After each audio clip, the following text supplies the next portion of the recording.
একজন মানুষকে অন্য মানুষরা শুধু তার সহি আকীদা দেখে ভালোবাসেন, যদি তার সাথে আখলাক, চরিত্র, ক্যারেক্টার ভালো না। আর একজন মানুষ মাশাআল্লাহ পরহেজগার, ইবাদত বন্দেগীতে তাহাজ্জুদ পড়ে, তারাবি, সালাতুদ দুহা, চাস্তের নামাজ, আরো কত কি ফরজ নফল, খুব বেশি ইবাদত বন্দেগী করে, বেশি দান সাদকা করে, বেশি রোজা রাখে, কিন্তু একজন মানুষকে মানুষ ভালোবাসে, সহি আকীদা দেখে শুধু ভালোবাসবে না, যতই আকীদা বিশুদ্ধ হোক না কেন, শিরক নাই, বেদাত নেই, কিচ্ছু নেই, শুধু এইটুকু যদি গুণ থাকে তো শুধু ভালোবাসবে না, অন্য গুণ না থাকে। ইবাদত বন্দেগী খুব পাকা একবারে, ইবাদত বন্দেগীতে কোনো কমতি নাই, ফরজ নফল, হ্যাঁ, নামাজ রোজায় কোনো কমতি নেই, প্রতি সোমবার বৃহস্পতি রোজা রাখে, হ্যাঁ, আর কত নফল নামাজ পড়ে, এর সাথে 17 রাকাত দেশে আছে না। কিন্তু আখলাক, চরিত্র যদি ভালো না হয় তাহলে ওকে ভালোবাসবে? ওর মুসল্লি আনা দেখে ভালোবাসবে? কখনো ভালোবাসবে না। তো মানুষ মানুষকে ভালোবাসে কিসের ভিত্তিতে?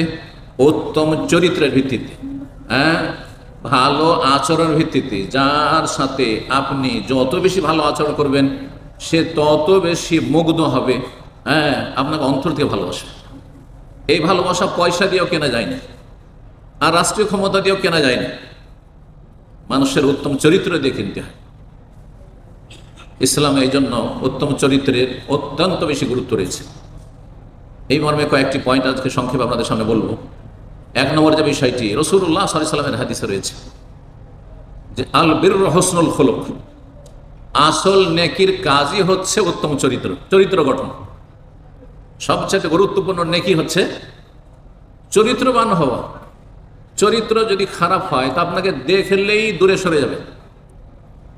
মহান আল্লাহ রাসূলুল্লাহ সাল্লাল্লাহু আলাইহি ওয়াসাল্লাম সম্পর্কে বলছেন সূরা আলে ইমরানে, ফাবিমা রাহমাতিন মিনাল্লাহি লিনতা লাহুম, আল্লাহর রহমতে, আল্লাহর অনুগ্রহে হে নবী তুমি মানুষের সাথে, সাথী সঙ্গীদের সাথে, মুসলিম অমুসলিমদের সাথে, সৎ অসৎদের সাথে, সমাজে সবসময় সৎ অসৎও থেকেছে, মুসলিম কাফেরও থেকেছে, ভালো মন্দও থেকেছে, ঠিক না? আত্মীয় অনাত্মীয়, পরিচিত অপরিচিত, সব রকম মানুষের সাথে আমাদের চলতে হয়। আল্লাহর রহমতে, আল্লাহর অনুগ্রহে তুমি তাদের সাথে নম্র আচরণ করে থাকো। লিনতালাম ওয়ালাউ কুনতা ফাযযান, তুমি যদি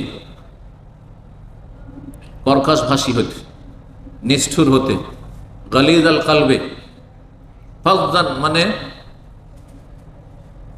কর্কশ ভাষী, ভাষা খারাপ, ভাষা বললেই মানুষ পালায়, দেখি এত খারাপ লাগে, মানুষ কথা শুনতে পারে না, আপনার বরদাস্তই করতে পারে না, এত খারাপ কথা।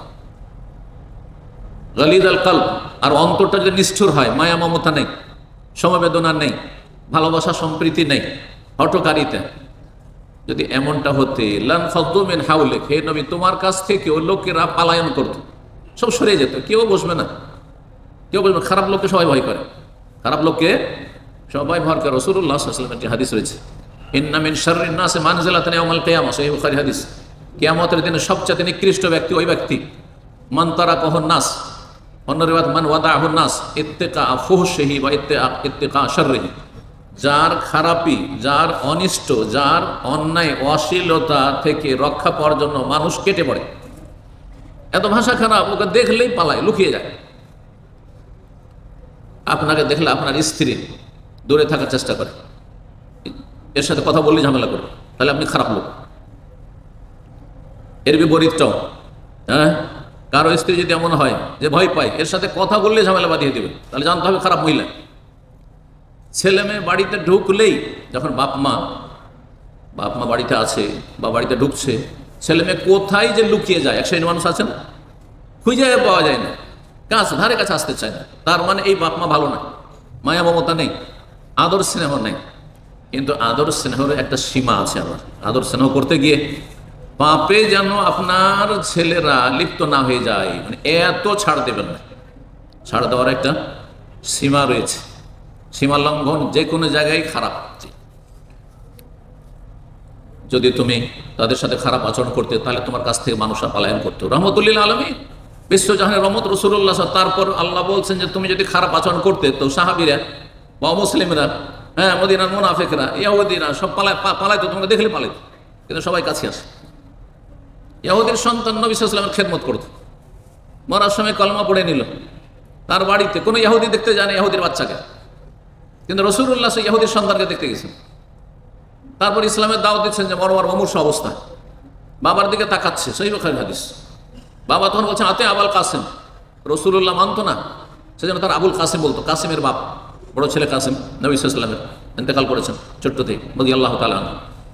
আবুল কাসিমের কথা শুনে নাও, মেনে নাও, যা বলছে শুনে নাও, কলমা পড়ে নাও। সুবহানাল্লাহ, কত ভালো আচরণ করলে এটা একজন বাপ কাফের, তাও কট্টরপন্থী ইহুদি, হ্যাঁ, চরমপন্থী জালেমেরা, হ্যাঁ, সেই কথা বলতে পারে যে মুহাম্মদ সাল্লাল্লাহু আলাইহি ওয়াসাল্লামের কথা শুনে নাও, মেনে নাও। সাথে সাথে ছেলেটা কলমা পড়লো। আর নবী সাল্লাল্লাহু আলাইহি ওয়াসাল্লামের সাথে আবু বকর ওমর ছিলেন রাদিয়াল্লাহু তাআলা আনহুম। সেখান থেকে বেরিয়ে আসলেন, আলহামদুলিল্লাহিল্লাযী আনকাযা মিনান নার। সে আল্লাহর শুকরিয়া আদায় করছি, অশেষ শুকরিয়া, কৃতজ্ঞতা প্রকাশ করছি, যিনি এই ছেলেটিকে জাহান্নাম থেকে মুক্ত করলেন। নাহলে এই কুফুরের অবস্থা যদি ইহুদির বাচ্চা হয়ে মরে যেত, কলমা না পড়তো, চিরকাল জাহান্নামে থাকতো। সুবহানাল্লাহ। মায়া ভালোবাসা দিয়ে ইসলামের দাওয়াত দিয়েছেন মানুষকে। ইসলামিক বই পুস্তক আর ইসলামের ভালো ভালো চমৎকার কথার চাইতে গুরুত্বপূর্ণ এবং বেশি ফলপ্রসূ দাওয়াত হচ্ছে নীরব দাওয়াত।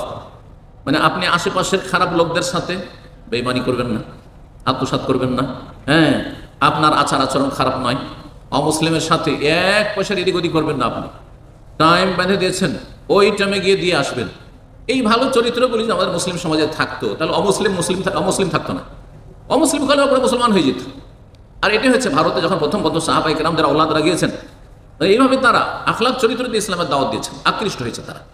আমাদের স্বজাতি তো এই মায়া মমতা করে না, স্বজাতি তো আমাদের সাথে এই ভালো আচরণ করে না, চুরি বেঈমানি বাটপারি করে। কিন্তু এই মুসলিমরা, আরবরা এখানে এসে ব্যবসা বাণিজ্য করতে একটা পয়সার এদিক করে না, একটা কথার বরখেলাপ করে না, ওয়াদার বরখেলাপ করে না। সুবহানাল্লাহ। এভাবে ইসলামের দাওয়াত হয়েছে আসল মূলত প্রথম দিকে।